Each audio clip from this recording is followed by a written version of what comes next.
Estamos 9. Me gustaría, yo venía pensando en la sesión de ahora y como les dije la anterior ocasión, en mi opinión modesta, lo que hemos hablado en la anterior sesión, aunque no es todo lo que se podría decir al respecto, porque como les comentaba, esto nunca se acaba, pero sin embargo, creo que lo básico, la idea básica del asunto, se ha dicho, ¿no? Se ha dicho y ustedes la han escuchado y también la tenían consigo mismo, aunque probablemente no lo hubieran definido, o tal vez sí. Entonces, en esa especulación, me gustaría conversar un poco con ustedes sobre, sobre lo que hemos dicho, qué es el costo. Es muy sugestivo definirlo como una propuesta, ¿verdad? Es muy sugestivo, porque ¿qué es una propuesta? Una propuesta es algo que uno cree que puede cumplir algún fin, pero que no está seguro, ¿no? Cuando uno se declara una corteja, digamos, ¿no es cierto? No sabe si tiene que ser amable, si tiene que ser cariñoso, si tiene que ser directo, si tiene que esperar, uno no sabe, ¿no?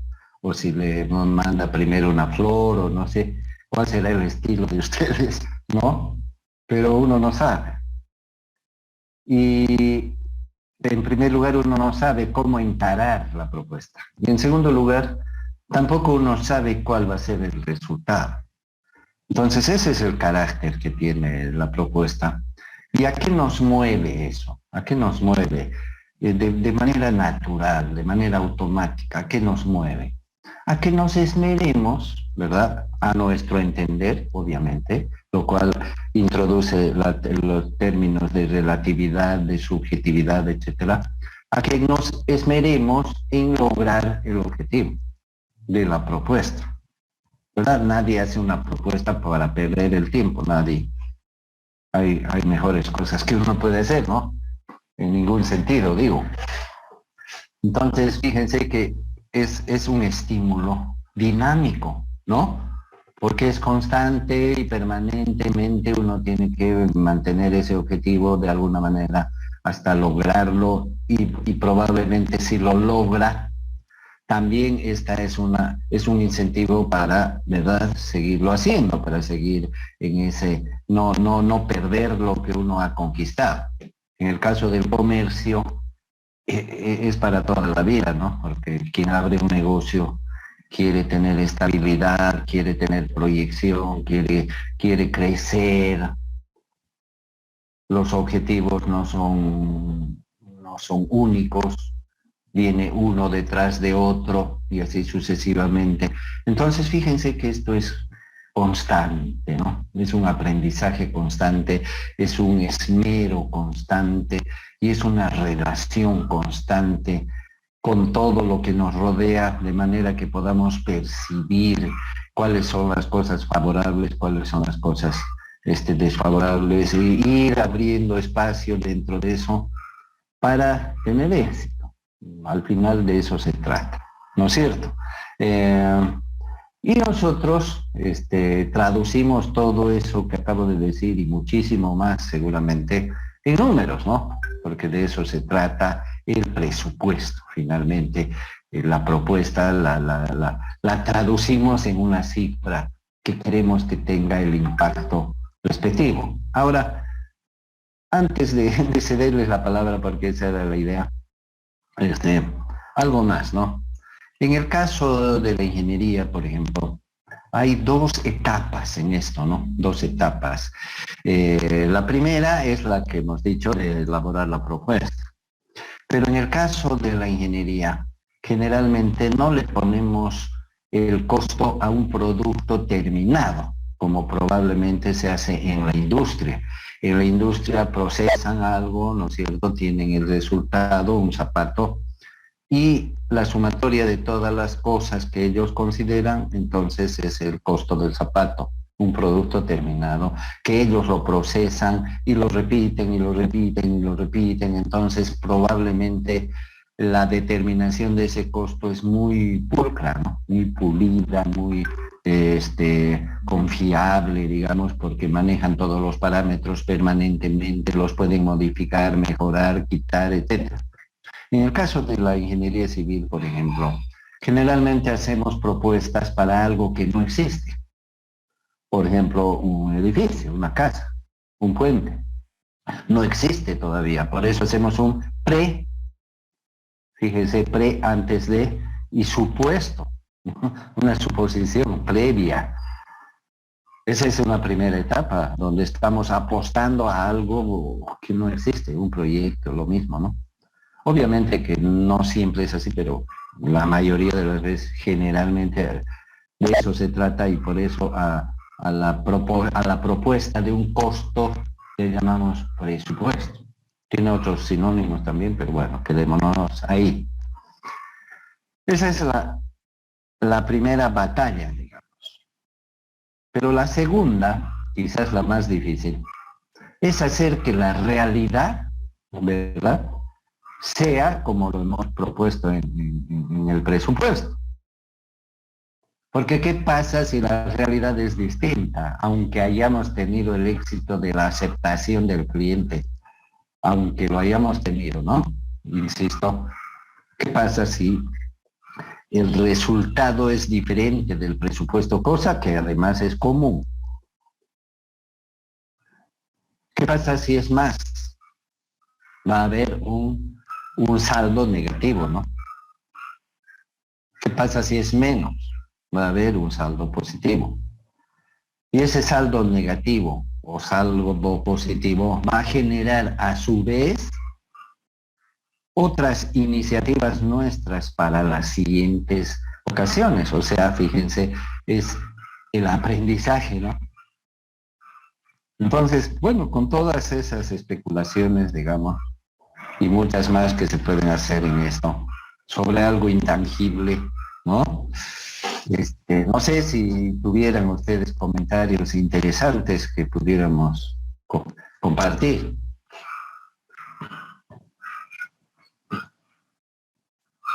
Les cedo la palabra.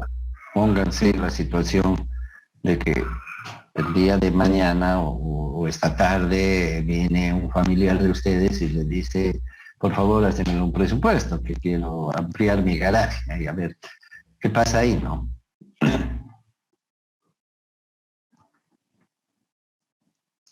Ingeniero, una preguntita sobre el tema. Eh, Quería saber sobre el tiempo prudente que sería bueno hacer la planilla de costos, ¿no? O sea, si se podría decir, entre comillas, calcular costos, porque como usted mencionaba, la única forma de mantener o conocer bien cómo funciona el mercado, o sea, que entre comillas costo debería yo usar, es haciéndolo en el momento, ¿no? Ahora mi pregunta es, yo me llego a la conclusión de que mientras más tardo en hacer mi cálculo de costos, más me alejo de la realidad. O sea, lo óptimo sería hacerlo lo más eh, pronto a la venta posible, ¿no? Entonces, mi pregunta es, ¿sería lo más conveniente hacer el cálculo de costos el tiempo más cercano a la venta? Por los argumentos que usted mismo ha expuesto, la respuesta es sí. Pero eso es un razonamiento teórico, ¿no? En la práctica, como yo les comentaba, algunas veces los procesos son muy largos, ¿no? ¿Por qué? Porque pueden ser muy complejos, obviamente en proporción al objeto, ¿no? No es lo mismo hacer el presupuesto para 2 habitaciones, ¿no es cierto?, que para hacer un multifamiliar o un campus universitario, ¿no? Para que nos imaginemos físicamente la diferencia de proporciones y de contenido también, ¿no? Entonces, obviamente hay diferencias, no se puede generalizar. Por una parte. Por otra parte, entendamos de que es un proceso que puede ser más simple o más complejo, más corto o más largo, hablando de tiempo. Entonces, es un proceso que se retroalimenta, así como el aprendizaje en el manejo de costos, que en realidad, fíjense, no es el manejo de costos, ¿no? Es el manejo de un negocio, porque los negocios giran alrededor de los costos y sus resultados. Entonces, este es un proceso interminable, ¿no? Continuo. Cuando tenemos un objeto específico, ya acabo de decir que dependerá de su proporción, etcétera, nos toma tiempo, pero es un proceso que se regenera a sí mismo durante el mismo proceso. Me explico, me explico. En la práctica, un ingeniero, una empresa constructora, cuando tiene un reto, ¿qué es un reto? Presentar un presupuesto. ¿Cuál es la meta de ese reto? De ese reto, que le acepte a uno, ¿no? Que le acepte. Entonces ese es un proceso, desde que se lanza el desafío o se acepta el desafío hasta que se lo vence, si es que se lo vence. Ese es un proceso. Ese proceso se va regenerando durante todo el tiempo que se va ejecutando. Entonces, como vamos a ver en el curso, tiene distintas etapas, ¿no? Se va desarrollando, hay un procedimiento que nos sugieren aplicar, no porque sea la manera de encontrar la fórmula mágica, sino porque nos ayuda a ordenar la información, que en muchos casos es muy abundante, muy grande, y necesitamos tener un método. Entonces, más que todo es eso, ¿no? La idea de ayudarnos a llegar a algo de una manera ordenada. Nada más, no es que si llegamos al final de ese proceso, el resultado va a aparecer mágicamente y va a ser exitoso y vamos a ganar. No es así, ¿no? Simplemente es una manera de llegar a un resultado en el que aparece una gran interrogante. ¿Será bueno? ¿No? Entonces, durante todo ese proceso, hasta que llegamos a un resultado, nuestro resultado, ojo, ¿no? Antes de lanzar la propuesta, hasta el último minuto, y no estoy exagerando, hasta el último minuto tenemos la posibilidad de cambiar ese valor que vamos a proponer. ¿Ok? Entonces, ese proceso es reciclable, como decía, y en cualquier etapa se puede modificar las cosas, cambiar, tomar decisiones, porque al final la propuesta finalmente que es una decisión, jóvenes, no es un resultado de un cálculo, no es una decisión. Vamos a hablar sobre eso todo el tiempo, ¿no? Es una decisión. Esa decisión puede ser inclusive del último minuto. Hasta uno puede haber trabajado 2 meses, tener un bollo de papeles bajo el brazo para entregarle a su cliente, y en el momento que está charlando con él y antes de despedirse y darle la mano, no le entrega el bollo de papeles y toma una decisión y le dice, ¿sabes qué? Te lo vamos a hacer por tanto. Y ese tanto, que estoy refiriéndome a una cifra, obviamente, no tiene nada que ver con lo que tiene bajo el brazo. Se dan cuenta, a ese punto se puede llegar.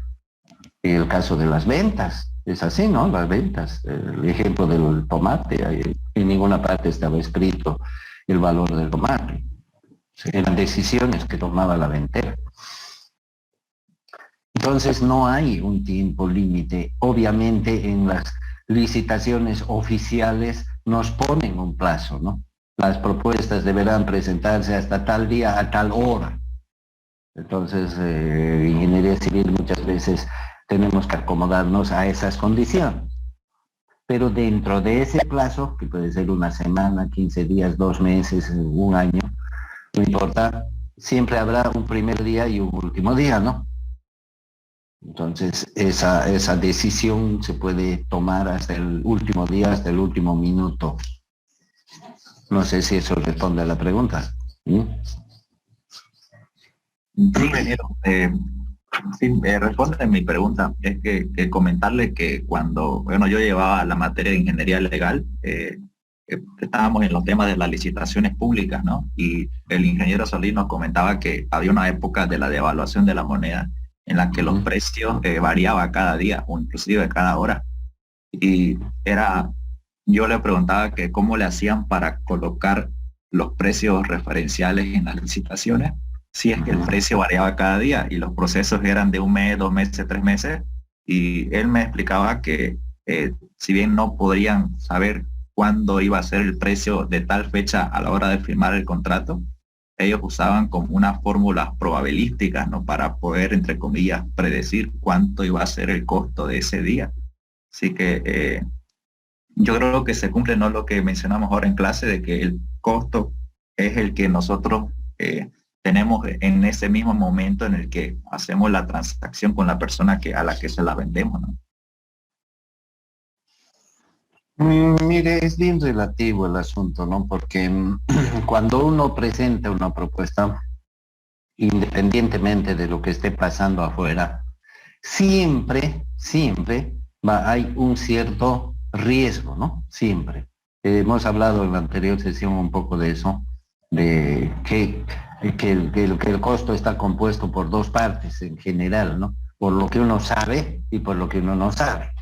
Y lo que uno propone sobre lo que no sabe siempre va a encerrar un grado de riesgo. Ahora, ese riesgo puede provenir de muchas fuentes. Una de las fuentes puede ser la inestabilidad del mercado, como el caso, por ejemplo, de la inflación, donde la moneda va cambiando todos los días.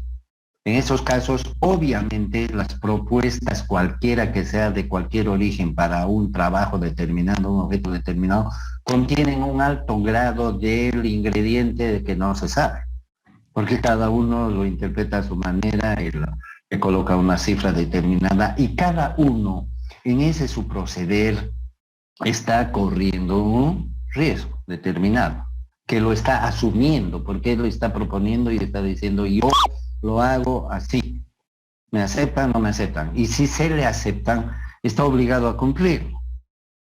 Entonces, raras son las circunstancias que se hacen tan comunes, tan agresivas, por decirlo así, que, que ambas partes se ven obligadas a aceptar esas realidades.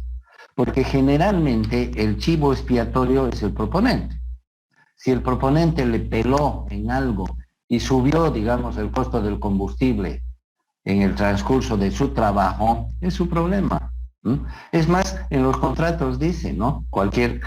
No se podrá alterar el costo por ningún motivo.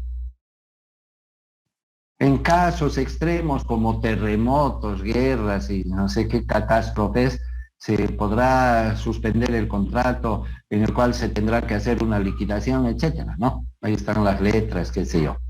Pero en muchos casos el proponente está obligado a asumir cualquier cosa que le pase.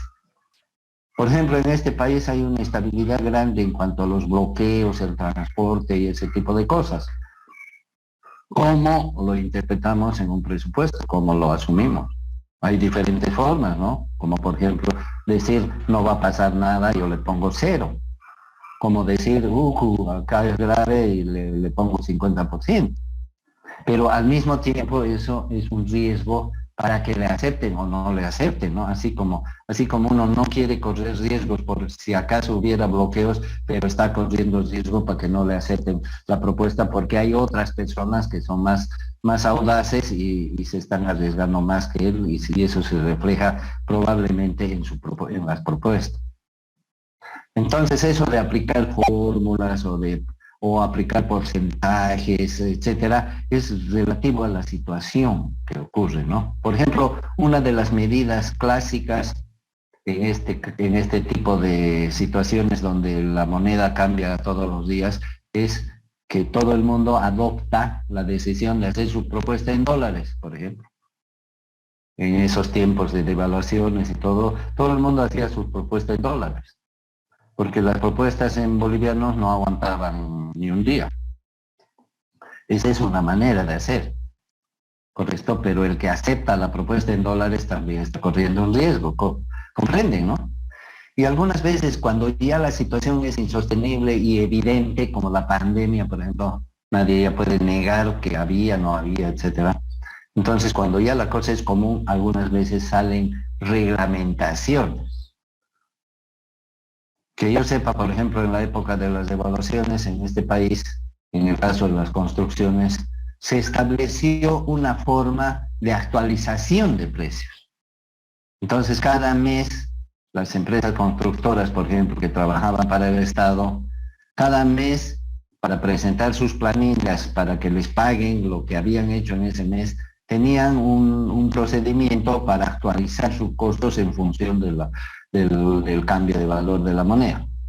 Pero ese es un convenio entre partes y más que todo en el caso del Estado es un decreto, una ley, alguna cosa, que no siempre pasa. Hoy, jóvenes, en este país no tenemos, por lo menos hasta ahora, aparentemente no tenemos una devaluación, la moneda está estable. Pero fíjense que este es un país que no produce ni un alfiler. Nosotros no fabricamos ni un alfiler. Sí, somos un país de economía informal y de materia prima. No tenemos industria. Es muy incipiente la industria. En el caso de la construcción, aparte del ripio, arena y piedra, y quizás cemento, todo es importado, jóvenes. En el caso de la construcción, excepto los materiales naturales, ¿no? Madera, piedra. Todo es importado en el caso de la construcción. Y los que importan ya no dependen solo de lo que está pasando en este país, sino también de lo que está pasando afuera. Por ejemplo, el asunto de la guerra de Ucrania, que ha generado un aumento de precios en todo el mundo por el efecto del gas y otras cosas, ¿no es cierto? Antes se traía, creo, un contenedor desde China con $1,000 y ahora se trae con 8,000, etcétera, ¿no? Todas esas cosas influyen en los productos que se venden en la construcción. No sé si ustedes han tenido ocasión hasta ahora de haber comprado algunos productos. Cuando uno va a hacer una cotización, por ejemplo, de productos de acero, perfiles de acero, por decir, poner un ejemplo, que son importados, obviamente. Entonces, le ponen el precio, no el precio, la propuesta, la cotización, tanto, tal, y etcétera. Y abajo hay una notita donde dice validez de oferta. Validez de oferta, 15 días. Validez de oferta, 30 días. Validez de oferta, 48 horas. Es decir, que el vendedor no se arriesga a que su cotización de aquí a 2 meses vengan y le digan quiero comprar, aquí está, ustedes me dijeron que costaba tanto. ¿Por qué? Porque hay inestabilidad en los valores. ¿Comprenden? Entonces son recursos, múltiples recursos, no se podría hacer una lista, no se podría hacer un manual, no se podría hacer menos una fórmula para enfrentar estas situaciones. Y a mí me alegra que hayamos tocado ese punto porque es una de las cosas que uno no sabe, que ahí está lo más complejo del asunto, ¿no? Sin que eso le quite importancia a lo que uno sí sabe.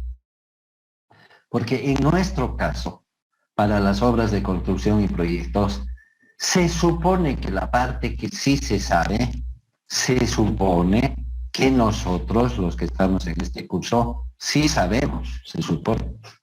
Se supone que ustedes saben de hormigones, de maderas, de metálicas y de estructuras y de suelos, se supone. Por eso yo siempre he predicado, desde que tengo oportunidad de estar en esta materia, de que esta materia debería ser la última. ¿Por qué? Porque se supone que se sabe las demás. Porque si no se sabe las demás, ¿cómo vamos a hacer la parte que se sabe de los presupuestos? Y ni qué decir de la parte que no se sabe. Entonces, ¿en qué quedamos? ¿Comprenden, no? ¿Algún comentario, jóvenes?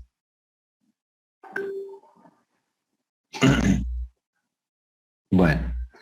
Entremos a la parte práctica. Fíjense que aquí hacemos un corte. Todo lo que hemos estado hablando hasta este momento, en mi opinión, es el alma del asunto. Es lo que tenemos que entender. Si entendemos esto y suspendemos el curso en este momento y lo damos por terminado, no pasa nada. ¿Por qué? Porque todo lo que viene lo podemos aprender en el camino. Como hemos aprendido a multiplicar, a dividir y todo, lo podemos aprender. Pero lo que ya hemos hablado hasta ahora, si lo olvidamos mañana, Entonces pues, nos vamos a convertir en unos que sabemos multiplicar, dividir, sumar y restar, pero no sabemos manejar negocios. Y el que no sabe manejar negocios quiere decir que no sabe manejar sus costos ni sus relaciones con los clientes, que esa es la base de los negocios. ¿Sí o no? Bueno, entonces, lo que viene de aquí en adelante es mecánico. Sin embargo, van a ver ustedes que todo esto mecánico que parecería sumar y restar, tiene casi a cada paso un montón de ingredientes subjetivos y relativos que nos obligan a los que estamos actuando en esto, nos obligan a tomar decisiones. O sea, es una sucesión de decisiones que, como toda decisión, pueden ser acertadas o pueden ser equivocadas. Todo el tiempo vamos a correr con esa duda. ¿Y cómo se supera eso? No se supera nunca, para empezar, pero sí se va reduciendo las dudas, ¿no? ¿Cómo? A medida que pasa el tiempo, pero no porque pase el tiempo, porque uno se eche a que pase el tiempo, no, sino porque uno va a ir reciclando esa información. Por eso en esta temática de costos son muy importantes los archivos de la información que uno mismo va manejando. ¿Para qué? Para que en el futuro la vaya reciclando y la vaya actualizando a las nuevas realidades que van pasando, no solamente dentro de uno con el aprendizaje y la experiencia, buenas y malas, sino también con lo que va pasando afuera, que como su compañero acaba de tocar un tema, fíjense, es un universo de cosas que pueden pasar afuera. ¿Y cómo se puede asimilar eso? Es imposible, ¿no? No hay un manual, no hay una aplicación, nada de eso. Solamente la constancia de estar permanentemente en eso. ¿Como quiénes? ¿Cuál es el mejor ejemplo? Los comerciantes, ¿no? Los comerciantes, los que están en el mercado, la ventera de tomates, se tiene que adecuar a eso, a las realidades. ¿Y por qué hoy día está más caro casera el tomate? Porque está trancada la carretera, ¿no? ¿Qué tal eso? Un ingeniero que está metido en su oficina, ¿qué sabe de la carretera ni de nada? Sigue con sus mismos números de hace 3 años que están archivados en su computadora, o quién sabe de hace 10 años. Yo les voy a contar una pequeña anécdota rapidito. Para mí es más importante todo eso que el resto, ¿no? Una pequeña anécdota que yo la he vivido. En mis años mozos, yo en algún momento trabajaba para el IEPFD, o sea, tenía contratitos, ¿no? De alguna manera entré ahí, me dieron un contratito, vieron que yo trabajaba bien, supongo, y me daban trabajitos. Bueno,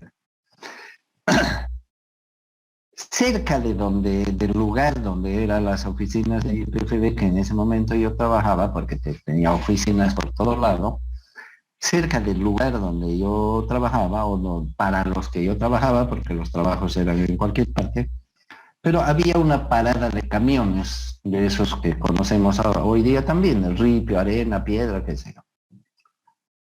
No me acuerdo las cifras, pero sí el fondo del asunto. Cuando se hacía una propuesta en esas oficinas, digamos para hacer un hormigón, y el valor que uno ponía para la arena, por decir, ¿no? Los valores son ficticios, pero más o menos reflejan la realidad. Digamos que yo como contratista le ponía una camionada de arena igual 5.000 pesos. Una de ripio igual 8.000 pesos. A una cuadra, jóvenes, estaba la parada de los camiones. Y uno iba y una camionada de arena en vez de 5.000 pesos costaba 1.500. Y una camionada de ripio en vez de 8.000 bolivianos o pesos costaba, por decir, 3.000. Esa diferencia tan grande a una cuadra de lo que estaban ellos. Y todos los contratistas entre sí, unos que nos conocíamos y otros que no nos conocíamos, hacíamos lo mismo. Entonces, para IEPFB, la camionada de arena costaba, no me acuerdo cuánto dije, 5.000 pesos. La camionada de arena para IEPFB.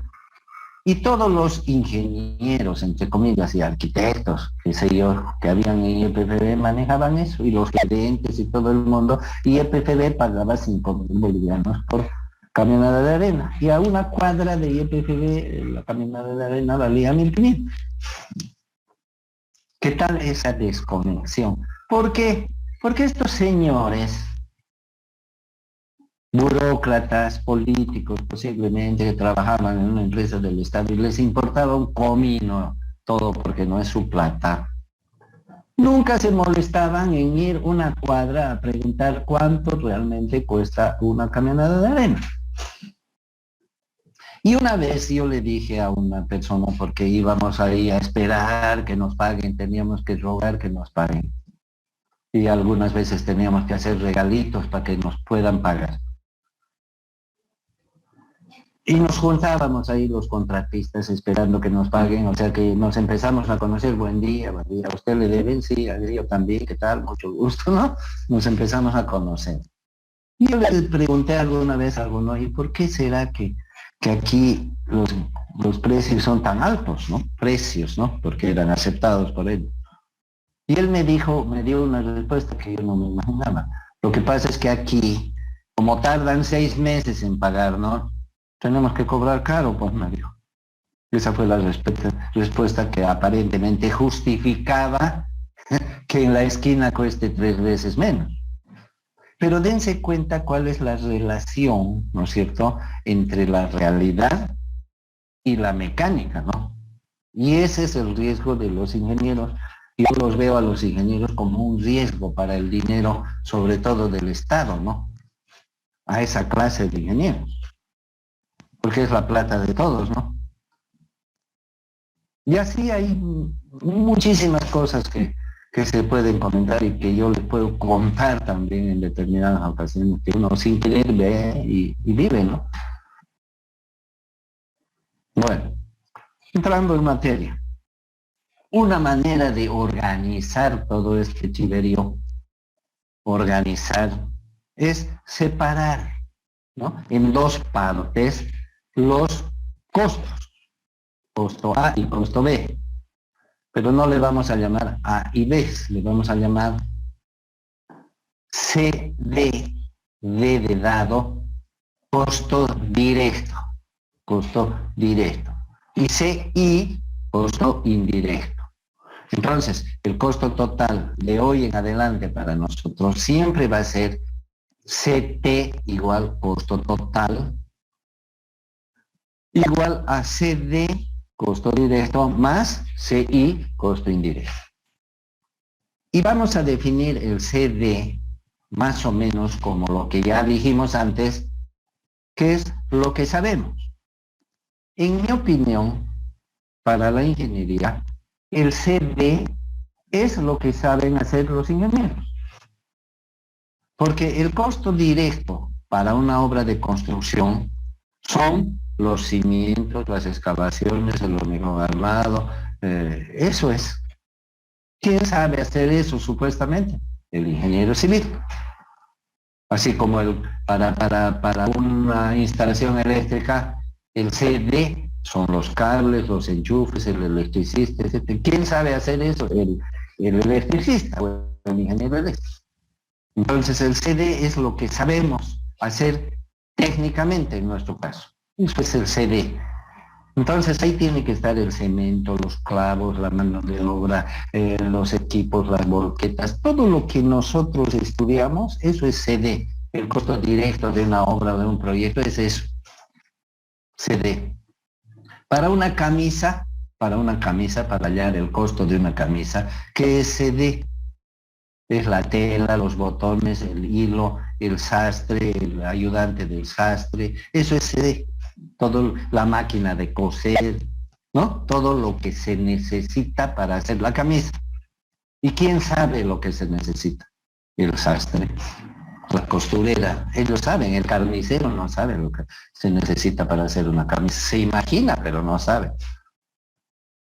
Para una construcción, ¿qué es lo que se necesita? Todo lo que nosotros sabemos. Eso es CD. Costo directo. ¿Qué es CI? CI es algunas cosas que se saben y otras cosas que no se saben, pero que no están dentro del producto. Por ejemplo, para el ejemplo de la camisa, ¿qué es lo que sabe el sastre?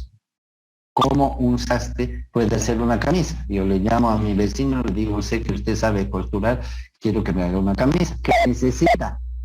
Entonces él me va a decir una máquina de coser, hilo, tanto de hilo, de tal clase, sabe qué clases de hilo hay, tal tela, tanto de tela, me va a decir 1,50 de tela de ancho, de 1,80, sabe, porque es sastre. Entonces todo eso es el CD. Yo le traigo todo eso y le pongo, aquí está, le digo. Y él me dice, ¿y dónde voy a hacer?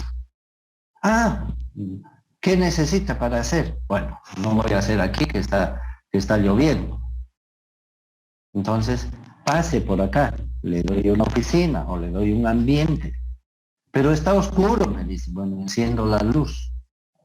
Estos ingredientes, ¿verdad? La habitación, la energía eléctrica, lo que el aire acondicionado y otras cosas, no necesita para hacer la camisa, pero sí necesita para hacer sastre, porque el sastre no se puede parar en media calle. Bueno, en Bolivia ya poco a poco hacemos todo en la calle, ¿no? Pero necesita dónde hacerlo.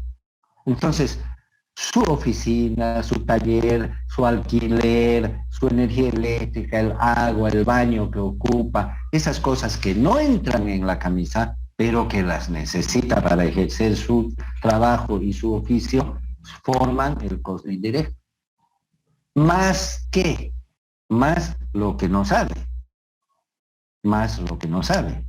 Las crisis, las devaluaciones, los bloqueos, los clientes que pagan y los que no pagan, los impuestos, que de repente se aparece alguien y le dice, soy de la alcaldía, ¿por qué está costurando aquí? ¿Dónde está su licencia? Deme 500 pesos. Las cosas que no sabemos, las que sabemos que son formales y las que no sabemos que son extra producto, extra objetivo, ahí están los costos indirectos. Entonces, la suma de ambos es el costo total. En el caso de la construcción ya dije lo que sabemos, ya sabemos lo que sabemos, pero ¿qué es lo que no sabemos? Por ejemplo, ¿qué es lo que no? Si va a llover o no va a llover, ¿de qué manera nos va a afectar en la obra si llueve? ¿De qué manera nos va a afectar en la obra si hay un bloqueo? ¿De qué manera nos va a afectar en la obra lo que no sabemos? ¿Qué pasa si va a haber un accidente en la obra? ¿Puede ser o no puede ser? Puede ser, ¿no? Puede que sí, puede que no. Pero si hubiera un accidente tenemos que tomar medidas y pagar al médico, etcétera, si es que la gente no está asegurada. ¿Y qué cosas exige la ley si es que queremos hacer lo que estamos diciendo? Seguramente registrar a los trabajadores jóvenes, voy a tener que ampliar el paso, ya sabemos, el tiempo, ya sabemos, voy a preparar el nuevo link y lo voy a poner en el grupo, ¿ok? Entonces, esta manera de ver el tema de ya no definir conceptos, sino operar, o sea, ejecutar un presupuesto cuando alguien nos dice, por favor, haga este presupuesto. Entonces, ¿cómo lo encaramos? La forma de encarar ya el proceso de determinar un valor, bueno, el proceso formal, común, es lo que estamos describiendo. ¿Por qué insisto en el proceso formal, común, etcétera? Porque no quiero alejarme del concepto, ¿no? Al final, el costo, al ser una propuesta, no necesita pasar por un procedimiento.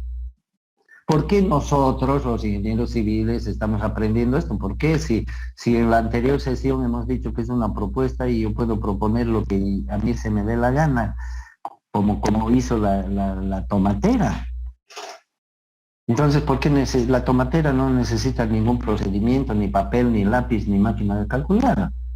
y nos demuestra que puede ser exitosa, nos ha demostrado que puede ser exitosa, porque más desarrolló su habilidad, su percepción, su instinto para salir adelante, y le va mejor que a otras tomateras que no tienen esas habilidades. ¿Comprenden? Entonces, ¿por qué no podemos aplicar lo mismo en la construcción? Porque la tomatera está manejando solamente los tomates y los conoce perfectamente. En la ingeniería manejamos algunas veces cientos y eventualmente miles de insumos. Entonces ya no es tan fácil como con la tomatera, ¿no? Que hoy día hay bloqueo y entonces venderé mis casas a 150.000 en vez de 140.500. Mira, ya no es tan fácil decir, por lo que están bloqueando le aumentaré 10.000, ¿no? Como hacía la tomatera, le aumentaré 2 pesos. Ya no es tan fácil, ¿no? Ni tan lógico, ni tan sano tampoco, ¿no? Porque un cliente, porque hemos sentido esa nuestra emoción, entre comillas, nos va a pagar $10.000 más. Entonces ya no son tan inocentes las subidas y las bajadas de valores. Por eso es que nos ajustamos a un procedimiento que busca ¿qué cosa? Facilitarnos la tarea. Estamos hablando de la tarea ya, del reto de llegar a un valor determinado que lo podamos justificar con un procedimiento, con un registro de datos donde digamos, ¿y por qué esto es así? Por esto, por esto, por esto, por esto. Aún así, jóvenes, por más que tengamos un procedimiento súper detallado y súper desarrollado, siempre al último va a haber una casilla blanca, si quieren blanca o lo que sea, ¿no? Siempre va a haber una casilla vacía donde se remate el asunto. Así como la tomatera tenía su valor mental de 5 pesos, más o menos una casilla vacía, que depende de las circunstancias, de su percepción, de su habilidad, de su decisión, que puede ser buena o puede ser mala. Siempre habrá una casilla blanca al último. ¿Por qué al último? Porque hasta la última hora podemos tomar decisiones que cambien las cosas. Ahora, todo lo que yo estoy diciendo lo estamos tratando de ordenar de alguna manera para que no haga cada uno a su modo las cosas, ¿no? ¿Por qué? Porque en ingenieros tenemos que entendernos. Va a haber un ingeniero que propone la construcción de una obra y va a haber un ingeniero que fiscalice o va a haber un ingeniero que acepte y entre ambos tienen que hablar un idioma, ¿no? Y entonces le dirá, ¿y por qué tu hormigón cuesta $500? Por esto, por esto, por esto, por esto, ¿no? ¿Y cuánto de cemento le pusiste? Le puse 356. Sí, pero aquí le pusiste 100 bolivianos y el cemento cuesta 50, ¿no? Entonces, para esos fines de interrelación, tiene que haber de alguna manera una justificación, digamos, inclusive para nosotros mismos, de dónde salieron los valores. ¿Y por qué tiene que haber una justificación para poder reciclar? Pues no. Porque cómo yo voy a mejorar o empeorar si no tengo registro, ¿no? Si yo soy un corredor de pista para atleta y no registro con un cronómetro en qué tiempo corro, nunca voy a ni mejorar, ni empeorar, ni nada, porque no sé, ¿no? Según yo soy rápido, pero voy a competir y siempre salgo último, ¿qué pasará, no? Comprenden, ¿no? La medición de las cosas que uno está haciendo están en los registros, en los números. Ok, entonces eso es el costo directo y eso es el costo indirecto en términos sencillos. Entonces, tradicionalmente existe un formato de cálculo que nosotros vamos a aprender, esta vez digo cálculo, ¿no? Porque vamos a meter números ahí y después vamos a sumar y multiplicar, eso se llama cálculo aquí en la China, así que inevitablemente. Entonces, a través de ese cálculo vamos a obtener un CD y a través de sumas y restas vamos a llegar a un CI y luego los vamos a sumar y ese va a ser el CT, más menos la casilla misteriosa, más menos la casilla misteriosa. Ok, eso es en términos sencillos el ordenamiento que vamos a hacer. ¿Alguna pregunta, alguna cosita que hubiera quedado volando? Porque después, de aquí a unos 2 temas, me imagino, ¿no? Vamos a estudiar el CD hasta el último detalle posible, lo vamos a desnudar el CD y lo vamos a desnudar en lo posible el CI, porque el CI no lo podemos desnudar, ¿no es cierto? Porque no sabemos qué es, pero lo que sí sepamos qué es lo vamos a desmenuzar. ¿Ok? Buen Más día. adelante. Ahorita nos quedamos en CD más CI igual CT, sabiendo lo que es CD más o menos y lo que es CI. ¿Ok?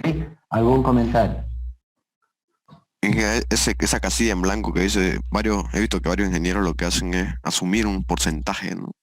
Como si supieran, digamos, cuánto es lo que se estima, digamos, ¿no? O sea, lo que hacen es que ese porcentaje que supuestamente estiman, lo hacen para varios proyectos, en vez de cambiar lo que sea, ¿no? No sé si le ha pasado. A ver, 2 cosas vamos a decir al respecto. Primero, supongamos que el CD más el CI sin la casilla es $100,000. Supongamos. CD más CI igual 100,000. ¿Qué es 100,000? Es un número. Más menos una casilla blanca. La casilla blanca puede ser 0. Más menos 0 igual 100,000. Ahí se quedó. ¿Puede ser? Como puede no ser. Si no fuera, ¿cómo va a ser esa casilla blanca? No vamos a poner ahí casilla blanca en letras, ¿no? No vamos a poner ahí un signo de interrogación en símbolos. No la vamos a pintar la casilla blanca de rojo, ¿no? No. ¿Qué vamos a hacer ahí en esa casilla? Vamos a poner un número. ¿Para qué? Para que se pueda sumar o restar. O sea que finalmente, al final de esta película, siempre va a haber un número, una cifra. La pregunta es, ¿cómo llegamos a esa cifra? Entonces yo puedo decir 100,000 más 10,000, le pondré 10,000, puedo ponerle 10,000. 5,000, puedo ponerle 5,000, puedo ponerle 0, puedo ponerle otros 100,000. Puedo, como también puedo quitar. ¿Ok? Es una decisión, que quede claro. Pero esa decisión se va a traducir en número. Si le pongo 10,000, 10,000 es el 10% de 100,000. Entonces, ¿le puedo poner 10,000 o le puedo poner 10%? Le aumentaré 10%. Puedo pensar en porcentaje en vez de cifra. Pero el 10% de 100,000 es 10,000, entonces igual va a resultar 10,000, 100,000 más 10,000 igual 110,000, y eso es lo que yo voy a proponer. En vez de 10% puede ser 5%, 7%, 40%, 50%. Ok, perfecto. Hasta ahí no tengo ninguna objeción. ¿Correcto? Porque así sea nuestra decisión. Ay, me soñé que tengo que rebajar. Me soñé que tengo que rebajar. Y le rebajo. ¿Y ahora cuánto le rebajo para hacer caso a mi sueño? Le rebajaré 1,000, 2,000, 3,000, 50,000, no sé, pues. ¿Comprende, no? Pero finalmente mi sueño se va a convertir en una cifra. Y nosotros somos los tigres para las cifras, ¿no? Entonces, bien podríamos decir 1%, 2%, 3%. Ese es el carácter de la cifra o del porcentaje o como queramos llamarle, ¿sí? De la yapa o del descuento, de lo que quiera. Ese es el carácter, por un lado. Por otro lado, hasta ahí está todo bien. ¿Listo? No tenemos objeción porque cumple con todo lo que hemos estado hablando. Pero de aquí viene la película. Ok, presentamos 10%. Nos adjudican la obra, 110,000, muy bien. Tuvimos éxito. Pregunta, ¿significa eso que la próxima vez que vamos a presentar otra propuesta para otra obra, para otro cliente, en otro lugar, de otro tipo de obra, la anterior era una alcantarilla, ahora es un bloque de multifamiliar, y CD más CI nos da 543,817. ¿Significa que tenemos que ponerle 10%? ¿Sí o no? No, Muchos de nuestros colegas van a decir que sí. ¿Y por qué le pone 10%? Porque la anterior vez me fue bien. Ya, ok, es su argumento. Le pone 10% y le va mal. El peligro con los ingenieros es que asumen que ese 10% que les salió de sus hormonas en el momento de la decisión y que le achuntaron, porque sí, como podían no haberle achuntado, asumir que es así. Y en todos sus proyectos le pone 10%. Y cuando le preguntamos, ingeniero, ¿y por qué le pone, y cuánto le pone usted a lo que no sabemos, a la casilla blanca? 10%. Le contesta con tal seguridad que uno le cree. Y muchos jóvenes como ustedes dicen, el ingeniero le pone 10%, es 10%, es 10%, 10%, y toditos le ponen 10%. Y eso es lo que pasa con los ingenieros civiles, que cunde el mal ejemplo. ¿Por qué mal ejemplo? Porque nos estamos olvidando de las particularidades que la tomatera sí tuvo la capacidad de interpretar las diferencias entre un cliente y otro, entre una circunstancia y otra. Tuvo la capacidad de interpretar y los ingenieros cuando actuamos de esa manera y le ponemos un porcentaje y lo fijamos ese porcentaje para todos los presupuestos, estamos perdiendo nuestra posibilidad, nuestra opción de saber actuar en eso. Ahora, yo soy un comerciante exitoso, supongamos que tengo una empresa que trae ropa femenina de la China y me va muy bien.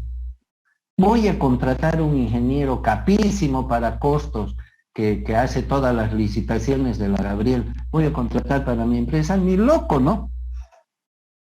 Ni loco. Porque no tiene la habilidad de percibir los cambios de moda femenina que existen. Y tiene que ser la persona que maneje costos en mi empresa, tiene que ser una persona que tenga esa sensibilidad, esa habilidad, esa percepción. No un hábil para los números, porque eso hay en todo lado. Pero sí un hábil para que me ayude a manejar exitosamente mi negocio. ¿Comprende? Es decir, yo estoy diciendo un poquito disfrazadamente, generalmente basado en estos argumentos, generalmente el ingeniero no es una persona, no tendría que ser una persona muy apta, muy aconsejable para los negocios, ni para asesorar en los negocios, a nadie. Pero es capísimo para manejar números, pero se enfría, se congela en esa su percepción de manejar esto con porcentajes. ¿Se dan cuenta hacia dónde apunto yo al insistir en esto? Por eso yo, por ejemplo, en lo personal, no recomiendo que el estudiante de entrada ahora apliquemos nosotros un programa de los que hay para calcular costos y presupuestos. Hay, ¿no? Varios programas. Alguna vez en la carrera de ingeniería civil han hablado de eso, que deberían saber esto, deberían saber el otro, de los muchos programas que hay, para no solamente para presupuestos, sino para muchas otras cosas. Jóvenes, esas son herramientas que nos permiten hacer mejor nuestra tarea. Pero si nosotros no sabemos hacer la tarea, por más herramientas que tengamos, pues no la vamos a hacer bien. Yo tengo ese concepto. Y como estamos en la U, tenemos que aprender a hacer bien las cosas primero y luego las herramientas que queramos, que sea rayo láser o que sea lo que sea, no importa, ¿no? Porque yo no soy amigo de que en este nivel de aprendizaje nos pongamos un programa de obtención de presupuestos. Porque ¿qué es un programa de obtención de presupuestos? Es un programa donde el operador, el usuario, pone los datos. O sea que nos aparece una planilla para el CD, una planilla para el CI. nos aparece la planilla. ¡Oh, qué bueno este programa! Ya no tengo que hacer la planilla. Esa es la única ventaja que tiene. Estoy hablando operativamente, en vez de que nosotros estemos escribiendo cemento, unidad, kilo, etcétera. Ahí ya está formateado porque ¿quién lo formatea? Nosotros. Nosotros lo formateamos y en nuestros formatos, como somos constructores, va a aparecer cemento, cal, yeso, fierro, piedra, ¿no? Lo que usamos. Entonces ya está formateado. ¿Quién lo formateó? Nosotros. O sea que no funciona solo, nosotros lo hacemos funcionar. Y cuando nos pregunta cantidad, nosotros tenemos que poner 350 kilos, 280. El programa no nos está ayudando más que a escribir, nada más, a archivar la información. Pero la información la estamos dando nosotros. Y bueno, no digo nada. Felicidades. Ya lo tenemos ahí. CD. Y cuando nos toca el CI, nos pregunta, bueno, es una manera de decirlo, ¿no? Nos aparece una casilla donde nos dice CI igual, falta que le pongan un signo de interrogación nada más, pero ahí está una casilla en blanco. La casilla blanca, solo que sin CI, ¿no? Porque yo dije CD más CI igual CT más una casilla blanca, yo dije, ¿no? Pero aquí no es así, aquí es CD más una casilla blanca. O sea, el CI es una casilla blanca en estos paquetes de programación. Entonces el ingeniero tiene que llenar esa casilla. ¿Cómo creen que llena esa casilla? Con un porcentaje. Con un porcentaje, como decíamos hace rato. 10%. Entonces, si CD le dio 10.000, CI será 10, entonces, punto, ¿no? Sale el resultado. Y eso lo presenta. Y la próxima vez les aparece el mismo formato, porque ya está archivado, y hasta les aparece el 10 ya no les pregunta, ya no hay casilla blanca, ya está llenada con 10. Entonces el ingeniero hace el CD, y el CT ya está, ya no le pregunta, y el CI, ¿cómo es del CI? Como le preguntó la primera vez, ya no le pregunta, ya está ahí. ¿De dónde? Del anterior proyecto. Entonces el ingeniero va perdiendo contacto con el CI, ¿comprende, no? Va perdiendo contacto. Llega un momento en que ya no se acuerda del CI, porque sale ya directamente. ¿Dónde está la percepción? ¿Dónde está el análisis de todo lo que hemos hablado? El análisis que hace la ventera. Eso equivale a una ventera que vende a 5, a 5, a 5, a 5, a 5, a 5, a 5 todo el tiempo. Equivale a eso. Lo que estamos haciendo equivale a eso. No diferencia si es época de sequía, si el tomate subió, no subió afuera en el mercado, no, nada, no diferencia si el cliente es un ama de casa o si es un despistado, no diferencia nada. Simplemente ahí lo tiene ya en la computadora, lo tiene 4 pesos más 1, 5. CI igual 1, ¿no? Digamos, ¿no? 20% o no sé cuánto. ¿Comprende, no? La diferencia operativa y la diferencia conceptual en la formación del operador. ¿Cómo va a manejar bien un negocio? Una persona que está congelada ahí.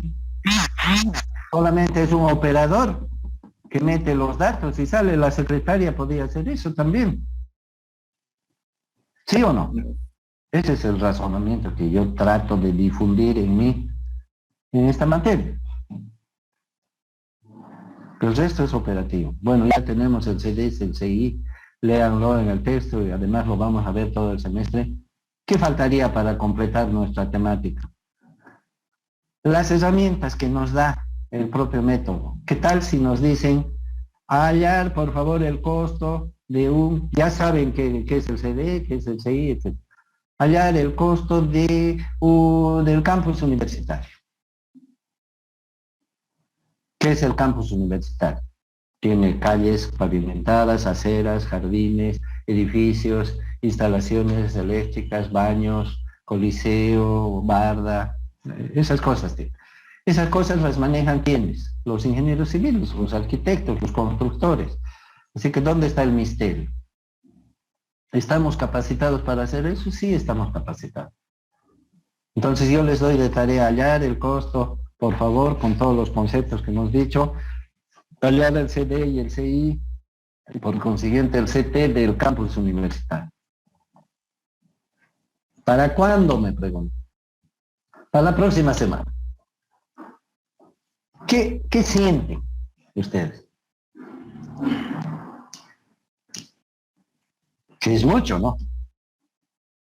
Que es una tarea muy grande, como para, y ni siquiera para la próxima semana, suponiendo que se pusieran a trabajar todos los días. Entonces, en la ingeniería muchas veces tenemos retos muy grandes, muy complejos, y que no sabemos por dónde empezar. ¿Qué hacemos con el CD? Lo que sabemos, dije, ¿no? ¿Qué es lo que sabemos? ¿Sabemos pavimentar? Ok, sabemos pavimentar, digamos que sí. Entonces hacemos un ítem o una parte que se llama pavimento, ¿no? Estamos haciendo el CD, pavimento. Y tenemos que sumar los pavimentos, todos los pavimentos del campus universitario, ¿no? Todos los pavimentos tenemos que sumar. ¿Qué otra cosa sabemos de construcción? Muros de mampostería. A ver, pues tenemos que sumar todos los muros de mampostería del campus. Y ojo que estamos hablando del campus que existe. Para un proyecto no existe. No tenemos la facilidad de ir a medir, ¿no? Vamos a tener que sacar de los planos o qué sé yo, imaginarnos algunas cosas. Por ejemplo, excavaciones. ¿Cómo medimos las excavaciones del campus universitario? Entonces, fíjense que ya no es tan fácil, ¿no? Ya no es como lo de la camisa, tela, botones, hilo, ¿no? Ya no es tan sencillo, ¿no? Entonces, ¿qué se hace? La primera sugerencia metodológica para estos retos que se van más allá de nuestra capacidad inicial. Lo que he dado en llamar la fragmentación. O sea que lo dividimos el campus universitario en pedacitos. Por ejemplo, lo podemos dividir en sector este, sector oeste, sector sur, sector qué sé yo. Podemos hacer eso. Entonces el sector este va a ser menos trabajo que el total del campus universitario, ¿no? Va a ser menos. ¿Por qué? Porque es un poco más chico. Y si el sector este nos parece muy grande, lo podemos subdividir, ¿no? Parte 1, parte 2, parte 3, parte 4. Y la parte 4, que es muy complicada también, la podemos subdividir, 4A, 4B, 4C, etc. A ese proceso se llama fragmentar, lo estamos dividiendo en pedacitos. ¿Para qué? Para que luego ya no tengamos que resolver el problema grande del campus universitario, sino que tengamos que resolver los pedacitos. De manera que vamos a tener, supuestamente, si es que todo lo hacemos bien, costo del pedacito 4A, costo del pedacito 4B, costo del pedacito 4C, ¿no es cierto? Costo del pedazo 5, costo del pedazo 6. ¿Cuál va a ser el costo del pedazo 4? Va a ser la suma del costo del 4A más 4B más 4C más 4D más 4Z. El 5 va a ser 5A más 5B más 5C, etc. Luego, ¿cuál va a ser el pedazo de la parte norte? Va a ser la suma del pedazo, del costo del pedazo 1 más el costo del pedazo 2 más el costo del pedazo 3, ¿no? ¿Sí? ¿Cuál va a ser el costo del campus universitario? Va a ser el costo de la parte norte más la parte sur más la parte este más la parte oeste, donde finalmente tenemos el costo del campus universitario. A través de un camino obviamente más largo, fragmentando el todo, que es el campus universitario, hemos llegado al CT del campus universitario, sumando los CTitos de todas las partecitas que hemos fragmentado. ¿Qué partes? ¿Cuántas partes? No hay reglas. La menor dimensión de las partes es aquella que podamos manejar. ¿Por qué cuando dije 4A, 4B, 4C No dije 4-1, 4-2, porque podía seguir fragmentando, porque juzgué que ya no era necesario. 4A ya lo puedo manejar. 4B ya lo puedo manejar. 4C, medio que no lo puedo manejar, que haya 4C1 y 4C2. Podemos decidir. ¿Quién está decidiendo nosotros? Estamos fragmentando en pedacitos o en pedazotes, como lo quieran llamar. ¿Quién no tiene necesidad de fragmentar? Aquel que tiene la capacidad de decir, el costo del campus es tanto, ¿no? ¿Cómo lo puede decir? Por adivinanza, por atrevido, o porque lo sabe, o porque ya lo tiene, o porque tiene esa gran capacidad milagrosa, ¿no? Pero en los hechos generalmente ningún ingeniero, por muy ingenierazo que sea, no va a poder responder esa pregunta confiablemente. Entonces por eso alguien le dice, oye, si no podés manejar tan grande el asunto, divídelo pues en partes, ¿no? Que estén a tu alcance. Entonces a eso le llamamos fragmentación. En la construcción generalmente fragmentamos los objetos en partes, ¿no es cierto? En una carretera, construcción de una carretera. Primero hacemos el replanteo, estudio topográfico, movimiento de tierras, excavaciones, rellenos, capa base, pavimento, señalización, etcétera, ¿no? Lo dividimos en partes. Y en ingeniería civil generalmente las partes no son pedazos, también podrían ser pedazos. Por ejemplo, podríamos decir del kilómetro 0 al 2,5, del 2,5 al 5, del 5 al 7,5. Y así podemos hacer una carretera de 1.500 kilómetros. Lo dividimos en pedacitos. O lo dividimos en tareas o actividades, que eso es lo que se estila en ingeniería. O ambas cosas, ¿no? Movimiento de tierras del kilómetro 0 al kilómetro 2, movimiento de tierras del 2 al 4, etc. La forma de dividir no tiene ninguna regla, simplemente sentido común, ¿no? Entonces en ingeniería civil se estila generalmente no solamente dividir en partes, sino también fragmentar en actividades. Por ejemplo, para construir un edificio, actividades, ¿no? Primero, replanteo, de repente demolición, de repente nivelación del terreno. Luego vendrá replanteo, luego vendrá excavación, luego cimientos, luego zapatas, qué sé yo, o cimientos, columnas, vigas, etcétera, ¿no? Generalmente de eso ya vamos a hablar más adelante. En esta fragmentación, generalmente lo que se hace es seguir un orden secuencial. Por eso primero dije, primero se hace esto, después el otro, ¿no? No dije cuáles son las partes de una construcción. Techo, paredes, excavación, no dije eso, ¿no? Sino dije, primero se hace esto, después el... ¿Qué es eso de decir primero, segundo, tercero?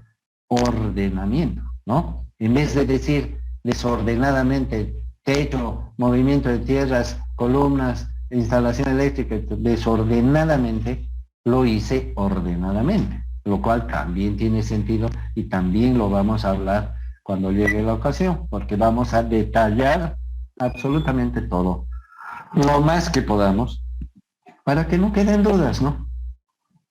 Pero de aquí en adelante, como decía, el asunto es así mecánico, es aprender cómo se hace, ¿no? Que al final cualquiera lo puede hacer, pero el concepto inicial, bueno, voy a insistir en eso. ¿Algún comentario, jóvenes, antes de irnos? Entonces, el Claro. costo indirecto sería de cada subparte, ¿no? También, digamos, como calculando específicamente para cada segmento, ¿no? No podía haber mejor pregunta, pero es muy temprana la pregunta, muy, muy temprano. Todavía no estamos muy embebidos del asunto. A ver, digamos que el campus universitario, y digamos que hemos elegido el módulo 225. Y en el módulo 225 estamos fragmentando la cosa en excavación y demás. Supongamos que estamos en excavación del módulo 225 del campus universitario, o sea, un fragmento que es apenas la excavación de ese módulo, no de los demás.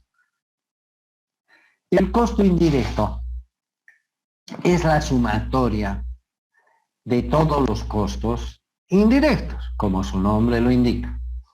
Un costo indirecto es, por ejemplo, el consumo de energía eléctrica, no para la obra, porque ya hemos dicho que lo indirecto, como su nombre lo indica, no es para el uso de los taladros ni de las cosas de la obra, pero sí es para el uso de la oficininga que vamos a tener para dirigir la obra, donde vamos a tener una computadora y un foco encendido y gasta luz, pues, ¿no? Gasta energía eléctrica. Y de esa energía eléctrica va a estar conectada a un medidor y del medidor nos van a pasar mensualmente la factura de la CRE, que son 100 pesos, supongamos. Ahora, la pregunta del millón, fíjense. Ya sabemos que esos 100 pesos tienen que entrar al costo indirecto. Ya sabemos. ¿Por qué? Porque no es un material ni un insumo. Mejor no diré energía eléctrica porque alguien se puede confundir. Digamos alquiler, ¿ok? Supongamos que hemos alquilado una oficina al frente del campus. Hemos alquilado una oficina para manejar desde ahí nuestro trabajo. Ese alquiler mensualmente 100 pesos, digamos. Ese es un costo indirecto, porque no necesitamos el alquiler de una oficina para hacer un cubo de hormigón armado ni excavar. Lo que necesitamos para excavar y para el cubo de hormigón armado, eso es el costo directo.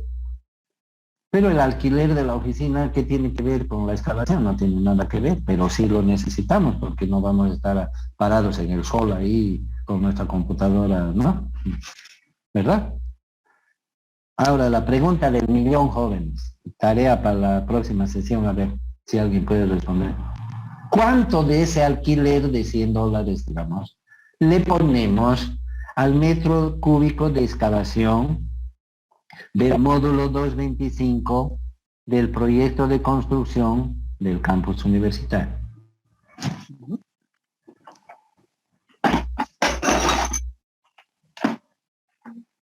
Esa es la pregunta del millón.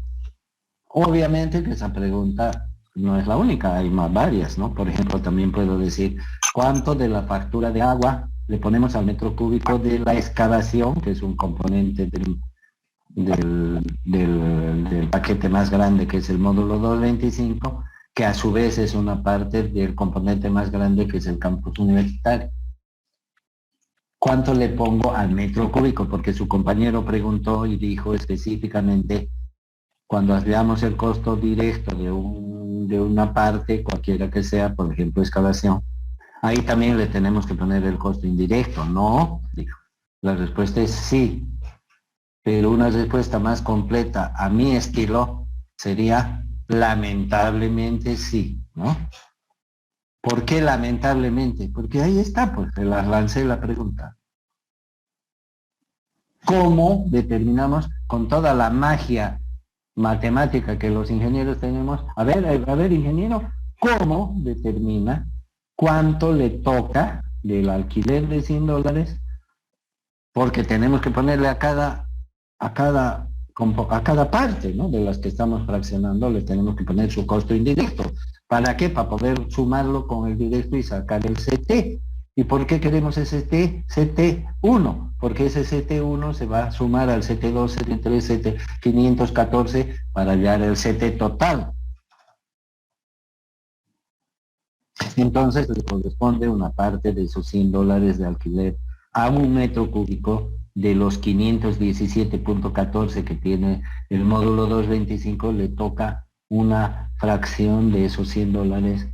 Y obvio, ¿no?, que también le va a tocar a la excavación del módulo 222 y también le va a tocar al metro cuadrado de pavimento de las calles que tiene el campus y al metro lineal de barda.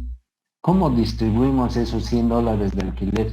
Esa es la pregunta del millón. En todas esas pequeñas partes que hemos dividido el proyectango del campus universitario.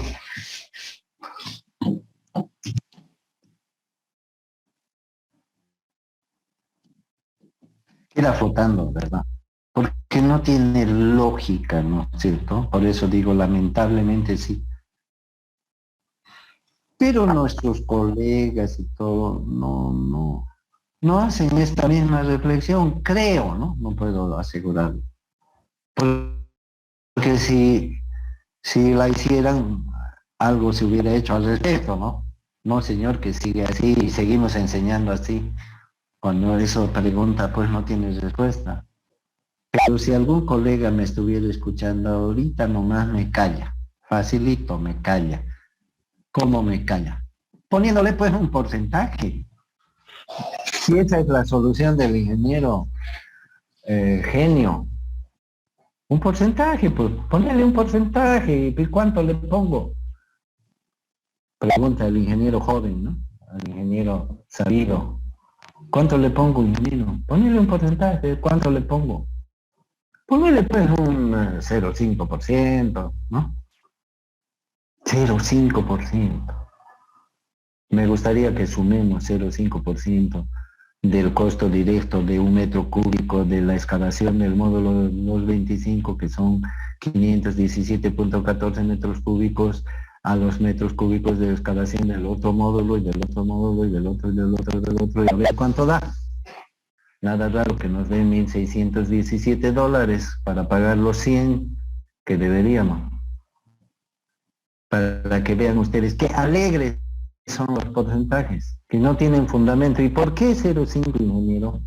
Eso debe ser, pues, o ponerle 5% para todo, o ponerle 10, o ponerle lo que quieras. Bueno, entonces le pongo 20, ¿no? Bueno, aparte de lo grosero de todo esto, la peor pregunta no es esa, ¿no? La peor pregunta es, ¿quién lo paga? ¿Quién paga esta grosería? El cliente. El cliente está pagando todas las groserías de los ingenieros, toda la negligencia la cubre el cliente. Y no solamente hay negligencia ahí, ¿no? Eso, entre nos, sabemos, ¿no? Y puede darse el caso, digamos, que ese porcentaje quizás en la realidad sea mayor y el que tenga que pagar es el que ofertó, digamos, de su propia plata, digamos. Así es. En resumen, es grosero de todos modos. Vamos a seguir charlando. Ya se acabó el tiempo. Jóvenes, gracias.